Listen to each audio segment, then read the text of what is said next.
You have to carry an extra item to be improvised as a life-saving item. Just carry the life-saving item. I'm looking like Beavis on the bench, like this, and choking yourself out.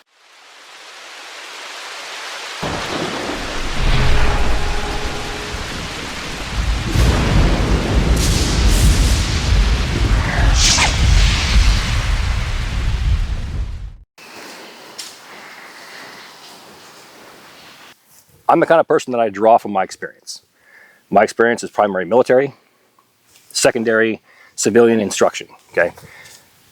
I have more years as a civilian instructor than military. I did almost 6 years, broke in service due to the attacks on 9/11 and being called back in. And I have videos showing my service records and what I've done. We have people online that like to play games and pretend that I didn't do what I said I did, but again, I have videos showing that. And most of the time, the individuals that are pretending and playing couldn't serve if they had to. So that's just my 2 cents on that. Now, along with that, the civilian experience, I draw from as being an instructor watching students.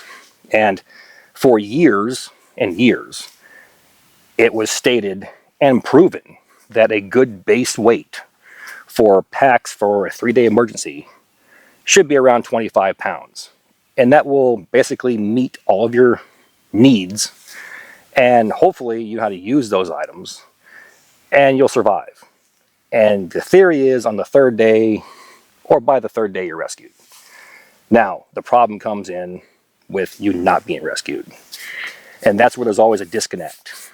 Most of these schools, they don't show a continuation of that gear that you're currently carrying for those 3 days into the 5th, 6th, 7th, 8th day.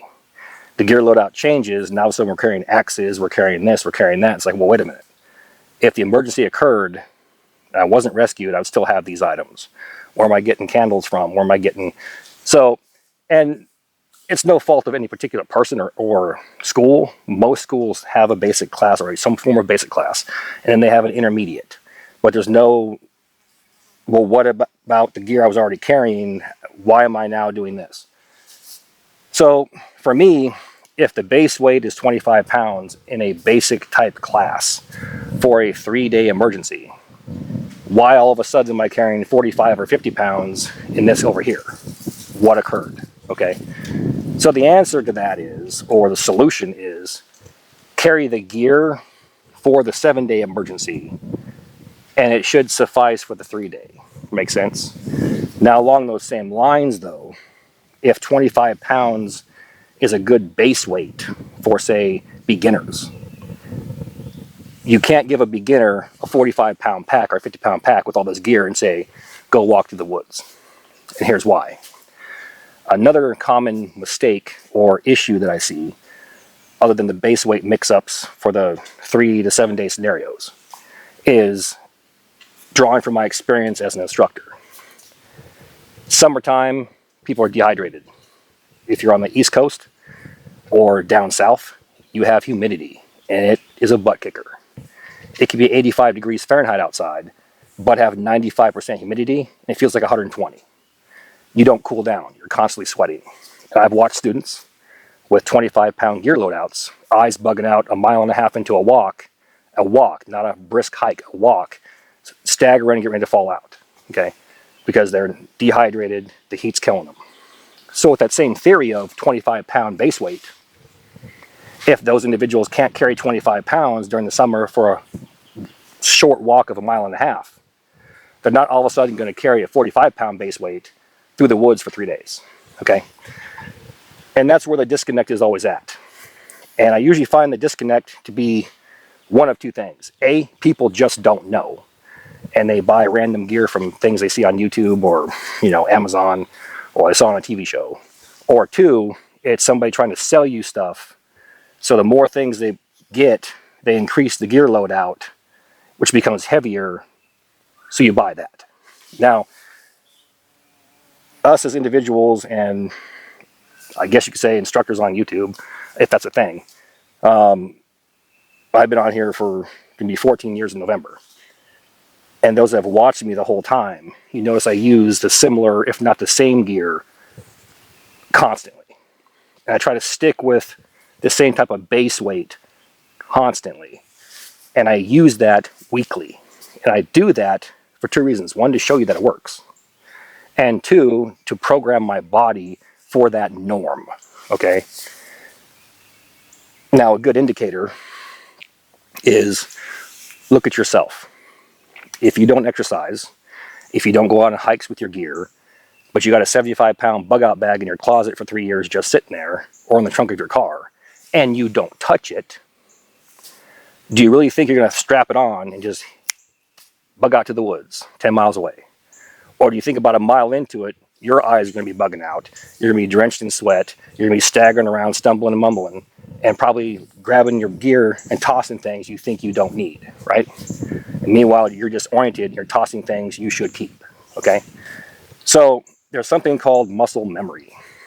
And if you're not actively engaged in practicing with the gear, meaning each individual piece, and practicing with the gear, meaning on your body, hiking it, your body's not going to have that muscle memory, okay? Another good indicator is, those that follow me on my Instagram channel, okay, Instagram page, I show you daily workouts that I do. I don't sit at home in my backyard or my porch of a rental or in a shed and talk about things I do. I actually show you I'm doing them, okay?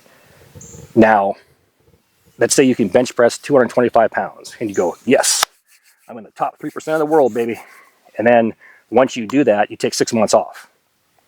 Do you think you can hop into the gym in 6 months, throw 225 on there and start pumping away? Some people who are naturally strong can do that. Most, you'll be back down to 185 fighting with it, or 135 looking like Beavis on the bench, like this, and choking yourself out, okay? Muscle memory, okay? So these are all indicators, and like I said, I draw from my experiences. So with that mindset, what I have right here is a 25-pound base weight. We're going to call it an Ultralight Bushcraft pack, okay? Now, it's not ultralight as far as ultralight hikers, but for bush crafting, it would be ultralight. So on that note, let's check her out.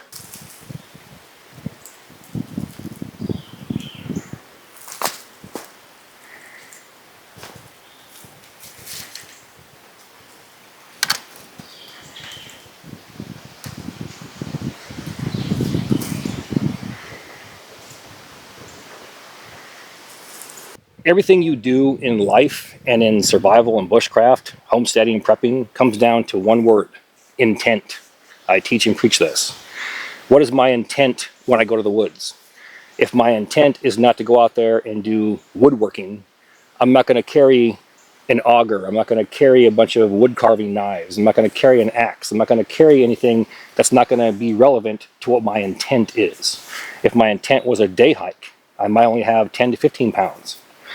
But if I got to stay the night out there, I can comfortably. It's called inconveniently camping, okay? So my intent is to have a bushcraft pack where I can make shelters if I need to, like I've shown for the past 4 years. I have food for 1, 2, or 3 days, and my basic needs are met until I'm rescued or I walk out. So let's go ahead and look at this piece by piece and see what we got. So in no particular order, we'll go ahead and kick this off and talk about knives. We got 2 knives here, okay? I have one for a pocket on my person and one for the belt. Most of my videos you've seen recently, I do most of my work or tasks with a pocket knife. There's several things on here. Carry a pocket knife of your choosing. If you don't want a pocket knife, carry a multi-tool, Leatherman or Gerber. Both are highly recommended and both will do almost the exact same thing this will do. I just prefer the blades on an actual knife over the blades on a Gerber or Leatherman. So that's the downside to me, but it's your call, your choice. Then carry some type of good belt knife, something you can carve with, make a bow drill set if you have to, cut cordage, fillet a fish, cut some meat, and you should be good to go. Now I've given you 2 options here, either a folding saw, Bucko Laplander, or an axe, okay? Or both.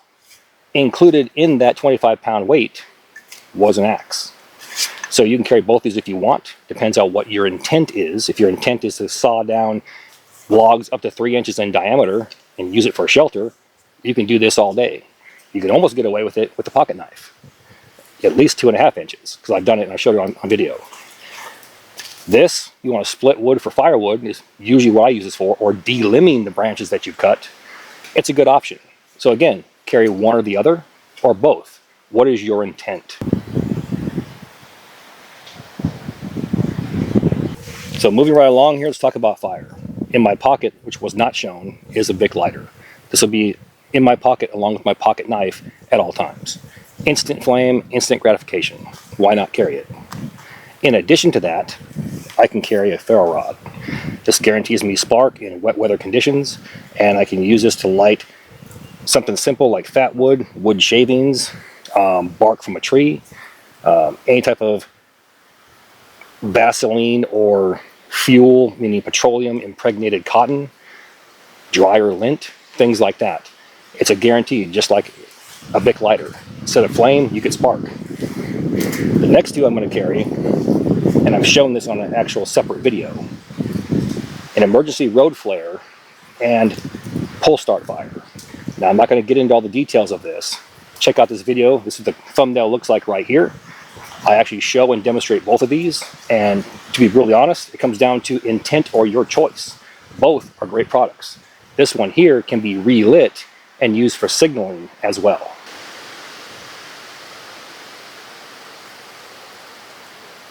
So a few weeks ago we talked about something that was called a spool tool, and it hadn't shown up in my house yet, so I couldn't put it in the video. However, I have it right now.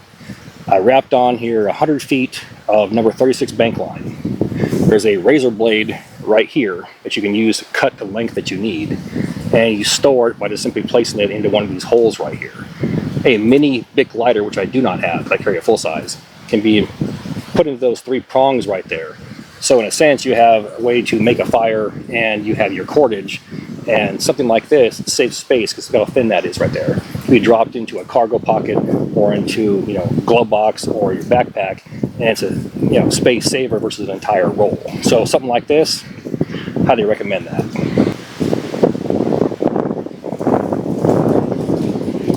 Moving on to a cook set. Now my cook set is going to be as ultralight as possible. However, it's not going to be a plastic bottle. So some will disagree with that actually do ultralight camping. However, for me, I want my Corporals Corner stainless steel bottle so I can boil and disinfect water. Along with that, I have a stainless steel fork and my nesting cup so I can actually cook inside this. And last but not least, I'm using a small skillet. This is a number 39 cold handle skillet. And I'll drop this hint right now. About 3 months ago, we talked about Corporals Corner skillets coming soon. Yes, they are. More on that later. Having some type of cook set gives you options. This is also my container for my water. Another container for coffee. This one here doubles as a mini bush pot with a lid. So something to this effect will meet all your basic needs for 3 to 5 or even 7 days, depending on the type of food that you bring. We'll talk about food here later on. In my ultralight survival video that we came out with a couple weeks ago, I stated I wasn't bringing a stove because in a situation like that, I don't need one. To be truly ultralight and have a 10-pound kit, 15-pound kit, I'll leave the stove at home. For something like this, I'll go ahead and bring one. This right here is the Primus stove that I've had for 4.5 years of my videos, still going strong. Had trouble with that black washer right there, but actually went to Lowe's and I found one that fit, stuck it in there, and has been 0 problems. So ghetto, but it worked out well. And any type of butane fuel or isobutane, they make cartridges actually smaller than this, and I recommend those. However, I believe it was Dunham Sports, they were out when I went there, so I got stuck with this one from Walmart. So they're about 1/3 smaller, I believe, but if you're looking at that for weight, let's see, it actually says 8 ounces. The other one's probably about 4.5. So if ounces matter to you, then go with that one. But some type of stove to cook your food, and again, we'll talk about types of food here in a minute. So some type of headlamp or flashlight. If you like flashlights, bring a flashlight. If you want to bring a lantern, bring a lantern. Me, I like being hands-free, so I have my MH8 from Lead Lenser, and I've shown this several times. You got 3 options in the strobe, and you can adjust it right here in the front and take all of this down to a beam, and it should be in business. The important thing is make sure that it is rechargeable, or it can take batteries, or both. Now, we just recently did a land navigation class about 2 weeks ago, and I put that online. Here's what the thumbnail looks like. If you haven't seen it, most missed it, check it out. We go over the basic uses and functions of a base plate compass. This is the Suunto MC2, and we talk about how to shoot an azimuth, a reverse azimuth, and the true purpose of a compass is to walk a straight line to help you not walk in circles and avoid lateral drift. That's the veering off of where you need to be, okay? So if you haven't seen that video, check it out. And now, along with that, I'm going to include this as part of the land navigation because this is a 3x3 orange shamog and has millions of uses, from medical to make a sling for your arm. But what I mostly use this for is to hang it from a tree, and it creates a waypoint. Now I can drop all my gear right there next to this, and I can wander around 360 degrees as far as I want. As long as I can turn around and see this, I can walk right back to it, pick up all my gear, reshoot my azimuth, and continue walking my straight line. So once again, if you haven't seen that video, here's the thumbnail. Check it out.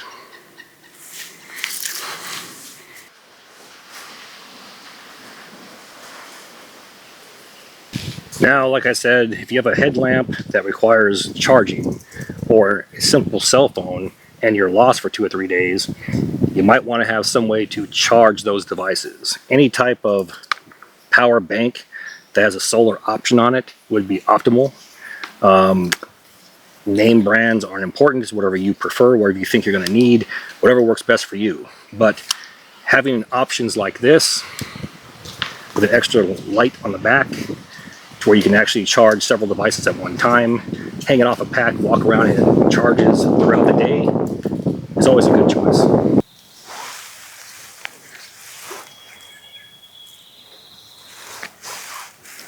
We have note-taking gear, and we have the Right in the Rain cover, the outer cover. It's got a place to store pens, pencils, additional things here in the back. I got a couple compass protractors, but note-taking gear is important for a couple reasons.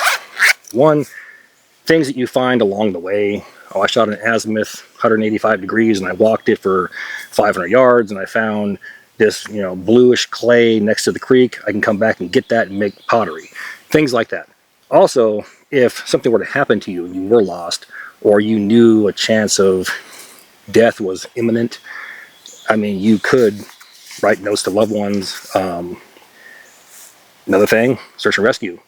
Leave a paper trail, literally. Find some type of wood, make wooden nails, slam them into a tree. Here's this note right here. I'm heading east at this azimuth. They can walk it and find it. So, breadcrumb trail, things like that. Also, a morale booster. You're out there writing notes, keeping a journal, keep your mind occupied. So, any type of note-taking gear, you can actually get this to where it's actually a 1/3 this size and put it in a cargo pocket. So, there's plenty of options with this, and I suggest find one you like that works for you and get her done. Now, next, we're going to include this in there as well. Duct tape. 1-inch roll of Gorilla Brand duct tape. Can be any type of duct tape. Again, as I stated a few weeks back, the only thing I've ever used this for, to be really honest, is fire starting. Most tape, once dirt gets on it or water, it peels right off. So using this for all this fancy stuff that people claim that you can go do with it out here in the woods long term, it ends up destroying itself and it becomes worthless. If it's just going to peel off of a bag or peel off your pants, why even waste the time with it? But a fire extender for 5 to 15 minutes, I've shown that several times and it works out perfectly. So why not carry it?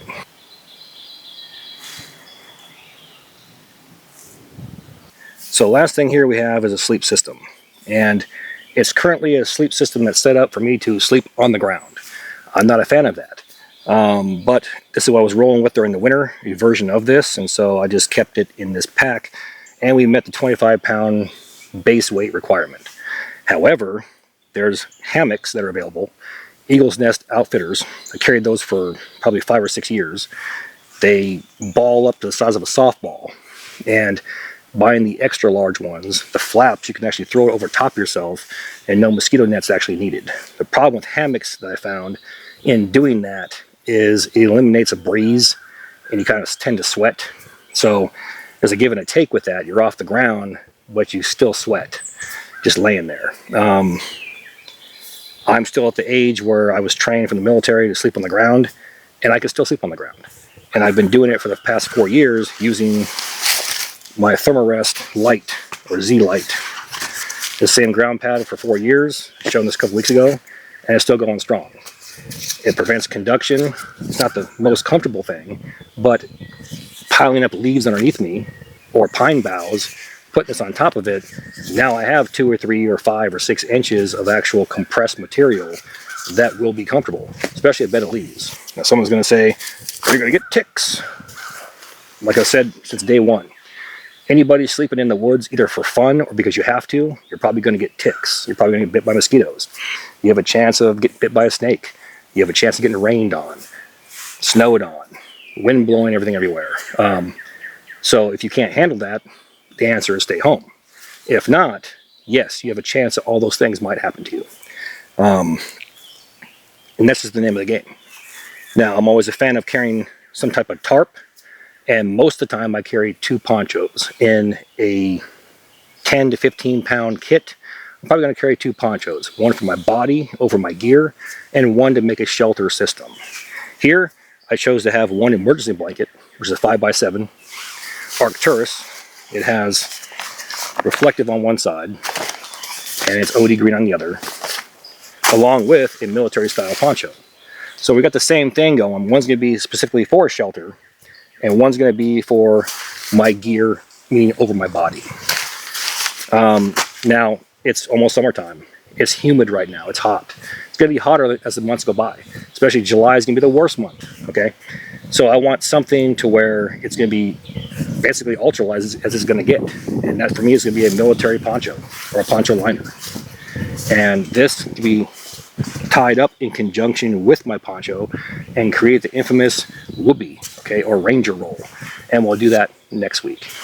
But again, the bulk of my kit is my sleep system. Now, the one thing that I see everybody say is once you're older, you're going to want more comfort. And that is a fact. But also, the older I get, am I still going to be carrying 25 or 30 or 45 or 75 pounds? If you're in perfect health and you do it all the time, maybe. But if you need 2 wool blankets and you need a bullet mattress and a cowboy roll that big around and you need all these things, to me, and you're 70 years old, you're probably not carrying that. You're probably putting it in a side-by-side, or you're car camping somewhere, or somebody's dropping it off for you. And then, yeah, I get it. You're camping for the weekend with your nephews or your grandkids. It's all about comfort and having a good time. But the reality is training your body like we talked about. If you can't do something like this and you were stranded out here and then you had to do it, can you do it? Are you able to actually sleep? You see those infamous pictures about people in the military, they're just blacked out next to a bus, blacked out on the ground, laying there at an airport like this, looking like, people do when they're drunk. And that's just the norm. You get sleep where you can. And when you're programmed like that, you can still do that even decades afterwards, until you decide to change it. So for me, I can still sleep on the ground. And to meet my objectives and weight, I'm going to do that. But can you swap it out with a hammock system? Yes, you can. And you'll probably still meet the weight as well. So do what works for you. So this next subject here is very touchy. A lot of people have their 2 cents, and some people prefer packs nowadays with internal frames. This one here is a medium Alice pack, has an external removable frame. Some people use these and they don't like how this middle bar hits their back. Simple fix is to grab it and actually bend it. They make pads nowadays that can be clipped on here, kind of like this one right here. It clips on the back part of it. Problem is then you start sweating more. This is meant to have the load off your body like this, and you actually breathe that way. and the weight is distributed from your shoulders to your lumbar portion. That's what this is right here, lumbar support. It's a 35-liter pack, and it will accommodate the 25-pound gear loadout with a lot of room to spare. In the military, we had minimum 60 to 70-pound loadout inside this, and sometimes up to 100. So the frame and everything will support the weight. I'm partial to these because in my era, this is what we used. So I kind of brought it back for nostalgia to actually use it. This one right here is almost brand new. It was new old stock. It's got the date on it here on the pad, 92. So, I mean, it's almost brand new. But bottom line, get a pack that works for you, and that's at least 35 liters.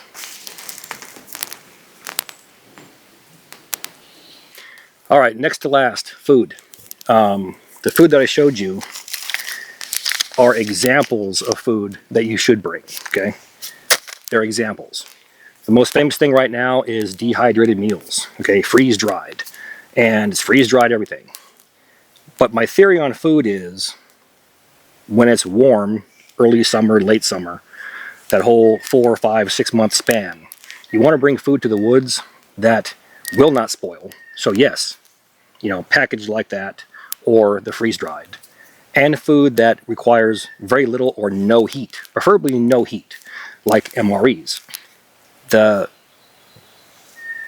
heater in the inside of the MREs is basically there to warm the food to make it better for you. It's already cooked. Just like canned food. You can open the can, pop the lid, and actually eat it. It's already cooked. Heating it up just makes it better for you, okay? And the reason why I say food that requires no heat is because what if you can't make a fire? What if it's dumping rain outside? What if it's snowing outside? And you can't get that far, or the wind is so high, it's 25-mile-an-hour hurricane type winds, you're not going to try to light a fire out there, right? So what do? Do you just starve? No, you eat the food. So having meals that require no heat is the optimum way to go. And you want to carry as many of those as possible with the highest calorie content possible as well, okay?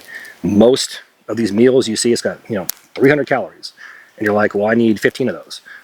So pick your battles. MREs are actually the best. If you eat every single thing inside there, you're looking at 2,000 to 3,000 calories. However, the bag is that big, okay? So again, and it weighs probably, 3 of those probably weigh 1.5 pounds. So again, pick your battles. Do what works for you. But the important thing is, if you're looking at weight, freeze-dried, and you can carry more. Also, food that requires no heat. Freeze-dried meals, I can put regular water from the canteen inside there that's been disinfected or purified. It won't be warm, but I can still eat it. So think of it like that. Some type of first aid kit, preferably an IFAK. Now, I don't have one here because I'm currently looking for one. It seems like most first aid kits, about 90% of them contain Band-Aids, okay? And people say, well, you can get an infection, I need a Band-Aid. Well, you can. You could get an infection. You could. And you could put your Barbie Band-Aid on there and you'll be fine, okay? But the reality is, if you're going to die out there immediately, you need stuff to close a wound, seal the wound, or in some cases, have a tourniquet to actually get that artery, get the pressure on to stop that bleeding, okay? And a lot of first aid kits don't have that. And some of them that do are inferior. So instead of getting in some lengthy discussion about, well, it's got to be this, and you should have that, you should carry this, I'm not going to go off the opinions of people who A, don't know or have very, very little to no medical experience. I want to go to where it's battlefield tested. Okay, people on the front lines, they know what they need to have, that wound seal, they know what tourniquets actually work, that they can crank down and that are set that will stop that bleeding and provide enough cuff on it to where you're not going to have your leg amputated. That's where you want to go. You want to research things like that, okay? So build your medical kit, again, on your intent and with people who have the knowledge, okay? The one thing, a pet peeve of mine that I cannot stand is if you have to carry an item, an extra item, say in your pocket or your backpack or in a bag, and you use that extra item to be improvised as a life-saving item. Why not just carry the life-saving item? Makes sense? Why play around with your life or somebody else's? Say, well, I have this shoelace that I carry for my boots. I can actually take this off and I can use it for a tourniquet on my leg.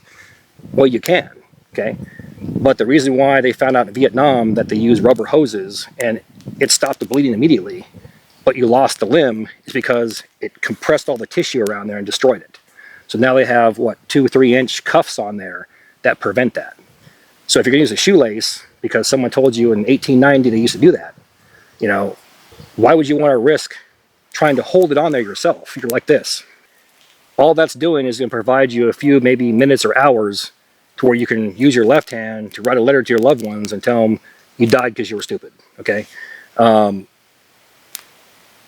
really don't think that you're going to be able to hold something on there for 3 days or whip a knot into it to where it's 100% secured and tight the first time and not have to do it 2 or 3 times. And by then blood's pumping out of you, you're getting weak, you're exhausted, you're starting to fall asleep, and you let go of it, and then you just die, okay? So be smart. Research tourniquets, research the one that works for you, and actually get one that's going to work. We set it and forget it, and you're done.